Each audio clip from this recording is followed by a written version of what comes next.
Hi, we continue in Genesis 16 today, and we'll be taking up verses 5, 6, and 7 after Sarai told her husband Abram to go into their slave girl Hagar and conceive with her, and when she does, Sarah is not happy, as we'll see momentarily. But before we go into that, last video I wanted to share a couple of artistic images and one of the issues it raises in terms of what are the actual differences between these people here. If we see Hagar as an Egyptian, and Abram and Sarai are what exactly? They were Akkadians. They're not Jews. They're not Israelites. They're sort of in between ethnicities here. And so what do we imagine they would look like in relation to each other that we could clearly distinguish Hagar as Egyptian from Abram and Sarai as something else? So let's look at a couple of 17th century artistic representations and let that give us a start to this question. First of all, this one from Matthias Stomer from 1637 to 1639. The giving of Hagar to Abram. And as you can see there, the vulnerability of it. And I like the fact that Abram here is portrayed as the old man that he is. And it's kind of a disturbing scene that way. But notice they're both white. All three of them are white, like Europeans, as you'd expect from a European artist like Stomer. Let's look at another one here. From Jan Steen, The Dismissal of Hagar. And as you can see here, in both of them, they're like a house, a formal, like European house. And plainly, our story does not involve bricks and houses here. Although there are echoes of the Tower of Babel, and that was made of brick, so maybe I shouldn't be quite so dismissive. But apart from the architectural questions, I just want to focus here on what the people look like. And again, apart from the clothes, just to see them as skin. And both these pictures, Hagar is white, and they're white as far as my eye can judge, and I don't see any distinctions. And I raise that because just as I'm making this video, there's been a recent controversy over an African-American cast of the story of Cleopatra and whether Cleopatra was black or not. And so there's been a big controversy recently around that question. And that raises the question of what color or what race do you think of Egyptians being, then or now? Would it be different now than it was then? It certainly would be different, but how would it be different? So here's a portrayal of Cleopatra VII from the 1st century or so, and this is hundreds of years after the time when Genesis was almost certainly written, and longer after that, longer before that, when the story events in the text take place. But already there had been enough Egyptian empire that we can get the idea. And this Cleopatra, what race would you say she is there? I'd be hard-pressed to give an answer to that question. And to extend that further, in case Cleopatra is a special exception because of her connection with the Seleucid Empire and perhaps Greek background, let's look at this picture of Egyptian mummy portraits, male and female. And what we can see is there's a wide range. Perhaps some of the men in this array look more like what we would think of as African American because of the curly hair and the beard. But lots of people can have curly hair and beards and not be African or African American. And the point is, Egypt was an empire, and so it consisted of people who had been from there and people of different classes and many traveling people. And in war, you take enemies as prisoners, and then they begin incorporated into your people, etc. So it's hard to imagine that any of these cultures were quote unquote pure in any genetic way. In fact, the article on Cleopatra that I got the picture from is from an Armenian website, which suggests that modern Egyptians seem to have more Armenian DNA in them than African DNA. And that's related to how we see it today, not 2,000 or more than 2,000 years ago. So these artists in the end might not be that far off. In other words, we might not be able to actually see any visible difference between Hagar the Egyptian and Sarai and Abram, at least in terms of ethnicity. So much for the artistic approach to the story. So let's take up in verse 5 here, and I'll scroll down to the part that we're going to look at in our scene today, just these 3 verses. And if you have been following, we note on the right side, I've been following both the structure and the keywords. So the keywords are color-coded, and the 2 scenes here, we're finishing scene 1, and we're going to start scene 2, and then next time we'll look at all the rest of scene 2 together. Scene 1 is from Sarai's perspective, as we saw, and scene 2 is from Hagar's perspective. And so let's enter into this here. As we saw in the last verse, just before we started, where we start today, Abram went into Hagar, she conceived, and when he saw that she had conceived, This says she looked with contempt on her mistress, but as we saw last time, many translations, and the one that I use, her mistress became small in her eyes, as we see here, looks small in her eyes. And that's going to be key because the eye theme, both literal eyes here, but also eyes like the springs of water that we'll see in the next scene. So interestingly, Sarai's out loud response is almost verbatim the same as the narrator's silent one that only we know. But what Sarai perceives is exactly what the narrator describes Hagar perceiving. But the way she frames it is to charge Abram in a formal lawsuit with Yahweh at the center. May the wrong done to me be on you. And what exactly is the wrong to me? The Hebrew down here, Hamas, means violence, violence done to me. And what is she seeing the violence is? Simply a look. And as I said last time, this phrase "looked with contempt" is way over translated. It's simply a statement of Hagar's recognizing that because she's pregnant, her status has risen. And perhaps there's no negative feeling at all, simply her own acknowledgement that pregnancy has raised her to an equal status with Sarai. And that's what she can't stand. And as I noted last time, I won't bring it up again, but we looked at the three different stories of an Egyptian woman and combinations of another man and a woman. The Joseph and Mrs. Potiphar and Mr. Potiphar story later in Genesis, and the story of Moses' mother, or Moses' sister, and Pharaoh's daughter and baby Moses in Exodus 2. And in both of those, or at least in the Exodus story, the Egyptian woman sides with the, as she would know her, Israelite or Hebrew woman, and saves the baby. So there's no reason here that Sarai could not embrace this baby and be an equal with Hagar. It's only out of her own desire to be above, to be superior, that there's any wrong or violence done altogether. In other words, there's not really a problem here except in Sarai's eyes. And that's exactly where it is, in her eyes.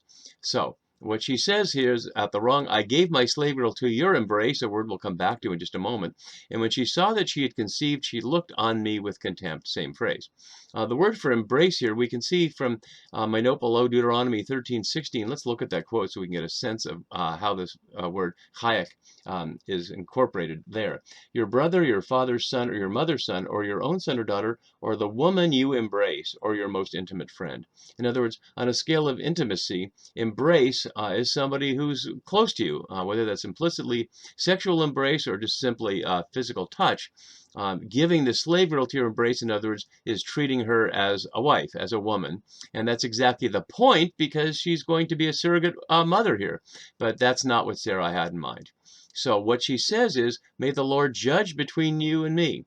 In other words, she's making this into a matter of a lawsuit. Now, we don't have the provisions of the Torah that would give us that kind of lawsuit. But as I said in the introductory video of this chapter, we can assume that the audience, the original audience of Genesis 16, understood, as the later rabbis did, that all of Scripture can be contemporaneous. In other words, we can expect that Abram and Sarai know the texts that haven't yet been revealed yet to Moses, because it's all part of the same reality and built into them. So that's what's implicit here, is a sequence of Torah rules that are not named in the text. And this really underscores what I was saying in the introductory video, the irrelevance of ancient legal programs like the Hammurabi Code or the Nutsi Archives Code from the Hittite Empire as relevant here.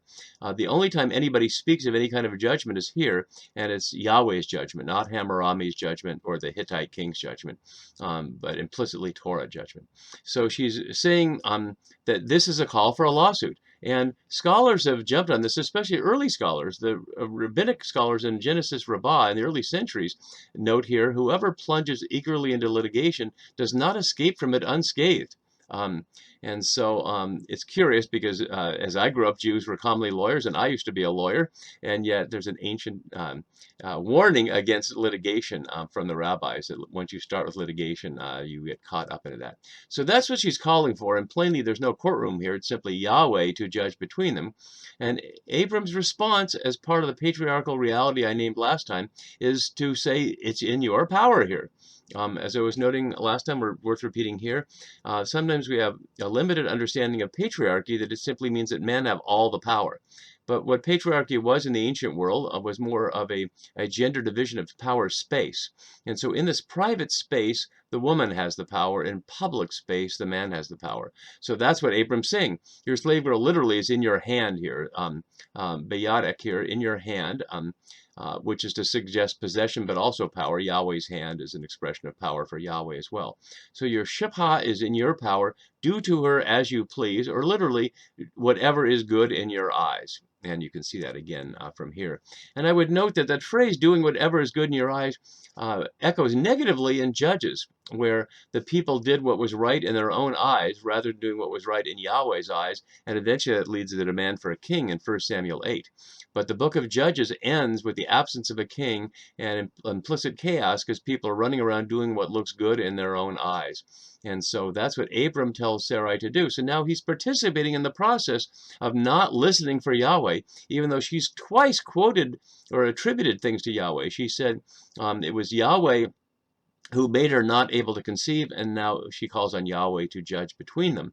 And yet Abram does not call on Yahweh, and Yahweh is not speaking. This is what we might call a secular argument with a theological overlay on it, but Yahweh is not a character in this scene. So Sarai dealt harshly with her, and using the same word in the PL stem that we hear for what the Egyptians did to the Israelites. And this brings up the Dozman piece, and I want to show you the citation for his piece here, and here's a picture of him as well, so you can see that, where he gives us, and I've changed it here from his prose into a chart, the parallels between Hagar and Moses. And there are many of them, and they take place in this context in the next scene. So here we see, we'll see the transformation of Moses from Egyptian prince, to an Israelite liberator prompts the very oppression that Hagar's transformation to a woman or wife is here. We're also going to see that each encounter a messenger or angel from Yahweh in the wilderness. And the use of wilderness, we'll look at that also as part of Dozman's piece, is rare. It's only in this scene in Genesis, and it certainly is connecting to Moses' encounter with Yahweh in Exodus 3 in the wilderness. So there are many parallels here between Hagar and Moses, and I thank Dozman for helping us to see those.